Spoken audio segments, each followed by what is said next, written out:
Good afternoon. Good afternoon, everyone. Thank you so much for coming on this call with me today. I'm Lynn Fitzgerald from RE/MAX Lynn Fitzgerald Group. I am so excited today to be able to collaborate with all of you and to get the word out for this special organization that I discovered only about a month ago, I'd say. Stephanie Brown, thank you for joining me and your advocates here. Stephanie is the executive director of CASA, Court Appointed Special Advocates for Children.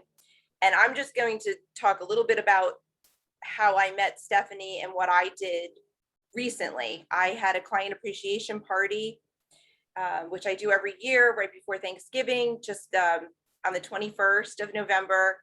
And this year it had a twist. We had a fundraiser. And the fundraiser, we had a tree tray style baskets with raffle tickets, and we raised over $1,600. My guests were very generous. It was a lot of fun. Stephanie was able to join us, and many locals are involved, and I didn't even know it until like that morning. We had a few locals come and just help at the party. So we raised $1,600, over $1,600. I just wanted to contribute an additional $500 myself and bring the raise to over $2,100. I'm grateful for what you do. And Stephanie, I'm going to turn this over to you because you just can articulate so much better about the organization. And thank you for all that you do and your advocates, their time and their energy. Yeah, it makes a world of difference. I'm going to turn it over to you. Lynn, thank you so much. Thank you so much for your donation. Thank you for your time today. We were absolutely honored to be the recipient of the funds raised at your client appreciation event. Plus, it was a lot of fun, so thank you. Definitely excited to share a bit about what CASA does. And then after that, I'll quickly turn it over to two CASA advocates that we also have here with us. So Court Appointed Special Advocates stands, or it means CASA, CASA Middlesex County. And what we do is we advocate for kids who have faced abuse or neglect. So a lot of the kids that we work with have been maybe through a substance abuse situation where their family is dealing with substance abuse. Maybe they're dealing with intense poverty. And a lot of times that might also involve inappropriate living conditions where they're not safe at home. They might have been involved with actual physical abuse, emotional abuse. And so what happens is the court decides this is no longer a safe living environment for this child or these children, and these kids need to be removed and placed into a foster home. Sometimes they're with relatives. Some of the kids we work with are in children's shelters or other types of facilities. And so after they get removed from home, the judge appoints a CASA volunteer to work on the case. And our CASAs advocate for these kids. They visit with them at least once a month. It's an individual child assigned to each volunteer, or sometimes a sibling group if there are multiple kids in the family. And the CASA advocate is getting to know them. And then they're also talking with anyone who has important information about their life. So that might include teachers, daycare staff, foster parents, biological parents, doctors, therapists, social workers, anyone who has important information about how they're doing. And they gather all of this information and they put it into a court report that goes to the family court judge who's making important decisions on the kids' lives. And they might include recommendations in there for the judge that are maybe something about siblings having more visitation with each other, a specialized type of therapy that the children might need. Maybe it has to do with extracurricular activities or services in school. So they'll make these recommendations to the family court judge, and the family court judge accepts over 90% of our advocates' recommendations. So the work of these volunteers makes a huge impact in the kids' lives. I want to make sure that Michael Reyna and Linda Kinsey, two advocates that we have on the call with us, have a chance to visit as well. So I'm going to ask them a few questions. Briefly, I'll just share Linda Kinsey has been with us 7 years and Michael Reyna has been with us 3 years. Both are peer coaches, meaning they're leaders within the organization and they help other advocates. So Michael and Linda, I'm wondering if you all could share what it's like to be a CASA advocate. Well, I'll go first, Michael. Okay. Thank you for inviting us, Lynn. I'm very glad that your organization is reaching out to CASA. As Stephanie said, I've been a CASA for 7 years. I had a case. became a CASA in 2014. In 2016, I was assigned a sibling group, a boy who is 16, his older sister who was 17, and a younger child who I think was 12. Anyway, I was assigned to the case in February. And when you get a case, you go to social services and you read about what the background on the case. Well, the boy who was 16 was going to have his 17th birthday the next month. And I read through the notes and I saw that he wanted a bicycle. Anyway, so I checked with Stephanie and to see if we could get him a bicycle. And she says, sure, that's no problem. She says, just try to keep, the cost, under, a certain amount. So I took him, his resource father brought him to Walmart. And I said, I'm going to let you pick out your bicycle because I want it to be the right bicycle. Because when you're 16, you don't want somebody else picking out your bicycle. So he says, oh, well, how much can I spend? I said, you can pick out whichever bicycle you want. He said, really? He says, there's no limit? Well, when you're in Walmart there, bicycles aren't that expensive. So I told him, yes, but you have to get a helmet. You have to get a helmet along with it. Anyway, so he picks out this bike and he gets the helmet and we're on the line waiting to pay for it. And he's 16 and he's about 6 feet tall and I'm all of 5'3". And he's on the line and he wraps his arms around me. He says, Linda, this is the best day of my life. Nobody has ever told me I could go to the store and buy whatever I wanted. Anyway, so he gets his bike. He's really happy with it. And I guess about 2 months later, because you visit your child at least once a month.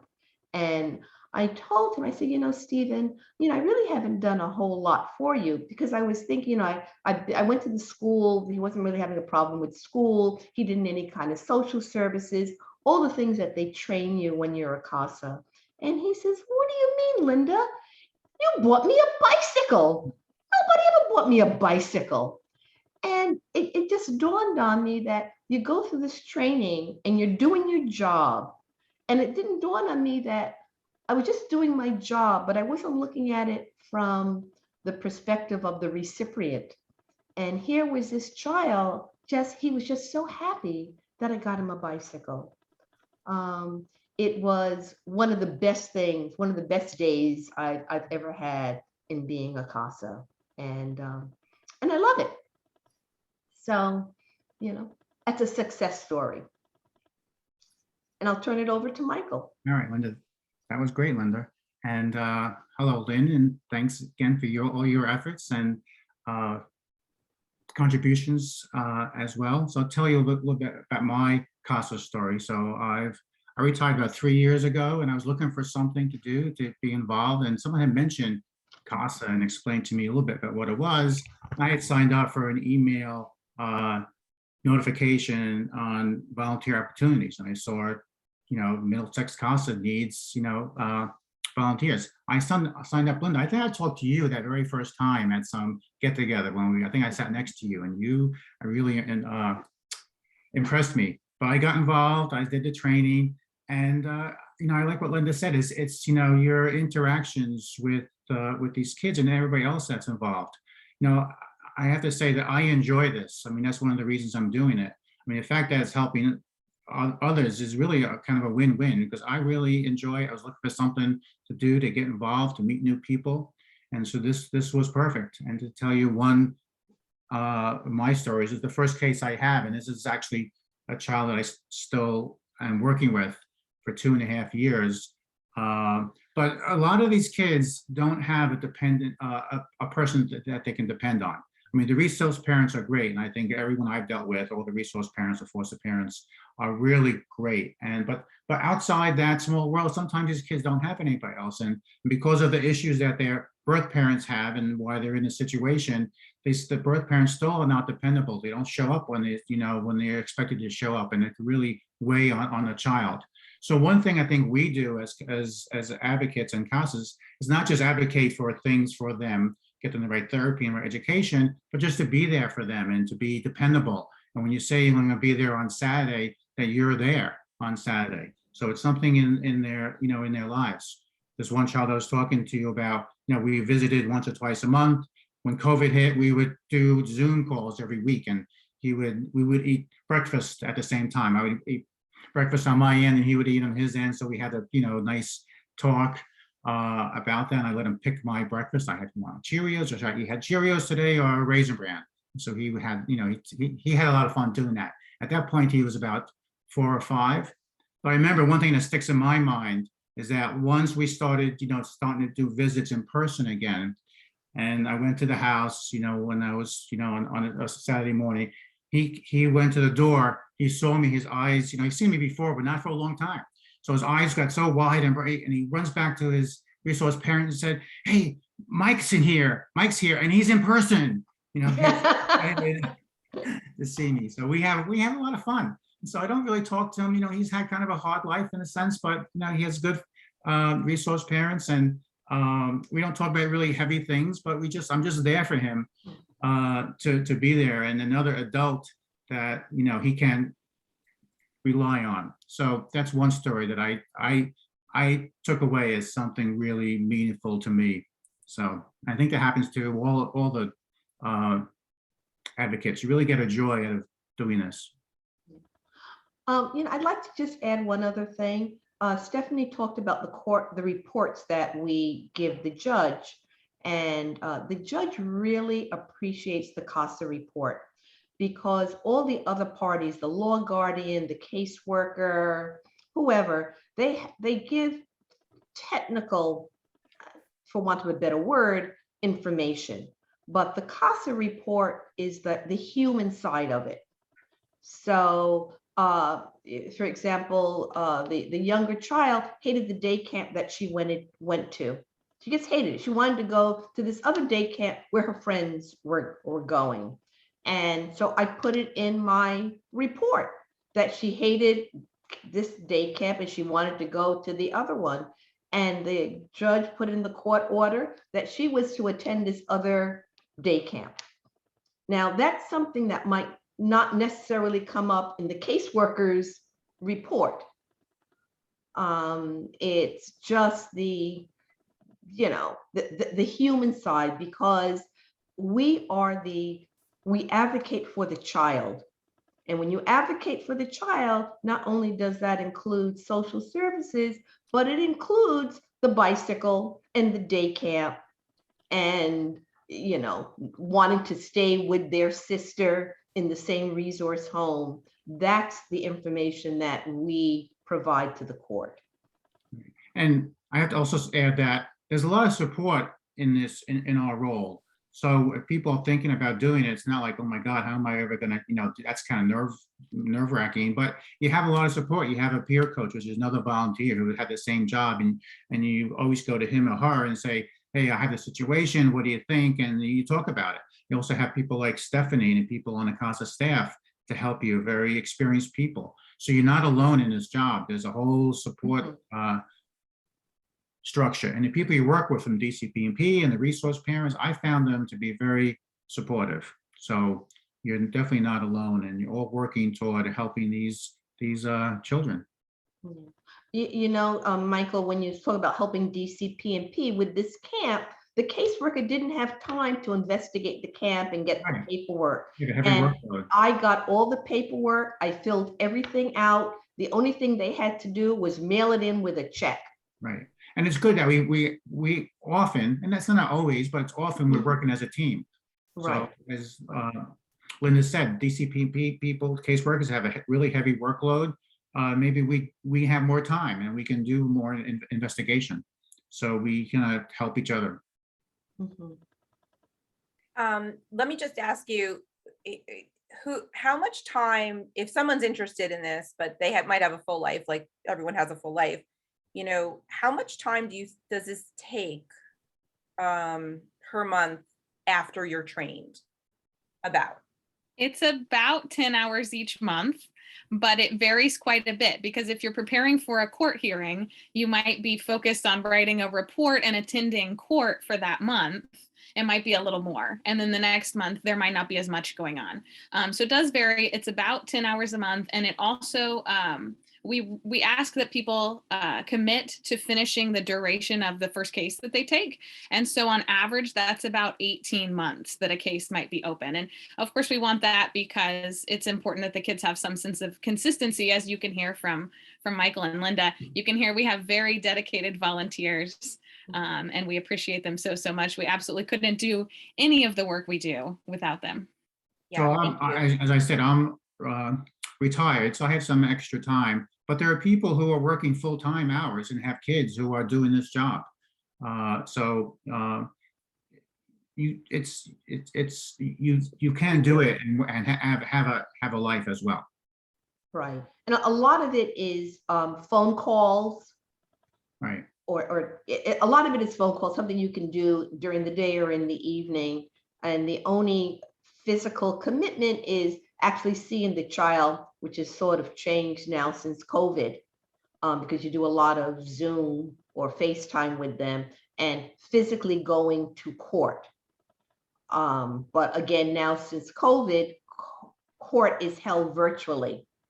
So, and they're much more punctual than they used to be now that they're doing it virtually. For some reason, I'm not sure how that happened, but I don't know how that happens either, Michael, but I love virtual court. Well, you all have covered a lot of territory. Is there anything else that you want to share about your experience with CASA before we wrap up? Just to say one more thing. So I've been doing this, not as long as Linda, about 2.5 years, where I've had, cases, but everyone is different. You learn something new with each child, basically. Every situation is different. So I really kind of enjoy that as well. You always like learning. Mhm. Yeah. And the kids, a lot of people ask me, well, Linda, do you get attached? Well, you do, but similar to like how a teacher, has a class of 30 kids, you are attached to them, but they're not like your children. I mean, there's an attachment, but there isn't. So You're advocating for them. So you're right. you're getting something back and you're helping them. And that is a satisfaction that I'm sure we can't even articulate. Right. And you've made a difference, or, you should know, because you're making a difference in their life. They're telling you. Right. So hopefully that in itself is personal reward enough. I mean, we can all get attached, but you're making a difference in someone's life, a positive difference. So and most of the time, these have happy endings. So yeah, they get adopted or they have a reunification with birth parents. That's usually a happy thing. So I mean, that definitely helps.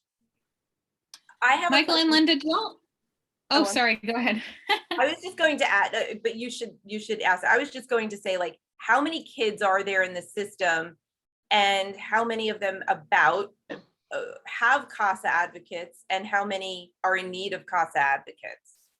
Oh, thank you. I love that question.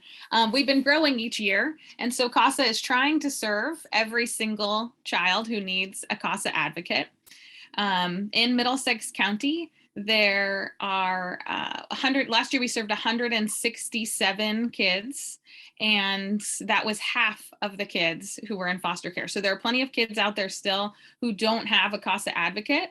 And really what we need is additional advocates and additional funding. And we're going to keep growing each year as we have been until we meet that goal of helping all the kids. I just wanted to see also if Michael and Linda would share with us briefly how they first got involved with CASA. I got involved with CASA because I was planning to retire, and I was thinking about going back to teaching, and all of my friends who are teachers told me, Linda, you don't want to do that. Plus, it would interfere with my traveling. So, because my husband and I wanted to travel, and I saw a advertisement in the Sentinel, and I just applied, and I thought, oh, this is a good fit for me, because I wanted to keep young people in my life. And this was a way of keeping young people in my life, because when you've got a young person in your life, you definitely keep it real. And you can ask them, exactly what does that mean? Or how, when you got something on your cell phone and you can't figure out how to do it, can you show me how to do this? So that's how I got involved. And for me, I kind of mentioned this a little bit before, but our third child is adopted. So I've been through that experience. I was a foster parent a long time ago. So I've kind of had that experience. So I like that. So I wanted, kind of felt like something I could do in that area. And this kind of came across my email set of volunteers, and everybody, met Stephanie and other people on the staff, and I really enjoyed that. And the more I heard, the more I just wanted to be involved. So if there's anyone out there that thinks they would like to get involved, you would encourage them to investigate that. And Absolutely. And it's been very fulfilling to you, and Absolutely. you're obviously getting something back in your heart and soul from giving. Yes, for sure. Yeah, definitely. Definitely on our website, you can find information about volunteering and information about donating. The website is casaofmiddlesexcounty.org. I can also be reached at stephanie@casaofmiddlesexcounty.org. That's Stephanie with a PH and an IE.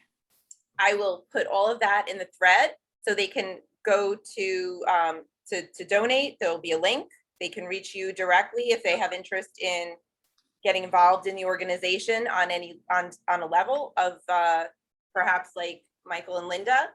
And thank you so much for everything you all do. You're amazing for giving back to these children. Michael and Linda, thank you so much for being there for them, and Stephanie for making this, you're the executive director here in Middlesex County for CASA, and I appreciate everything y'all do. Thank you, Lynn, so much for the opportunity and so much for your time. Thank you. Thank you guys. I wish you all a happy holiday season and a happy new year, and look forward to seeing how well you're doing in the future. Thanks All for right. being on with me. Thank you. Bye-bye. Bye, guys. Bye.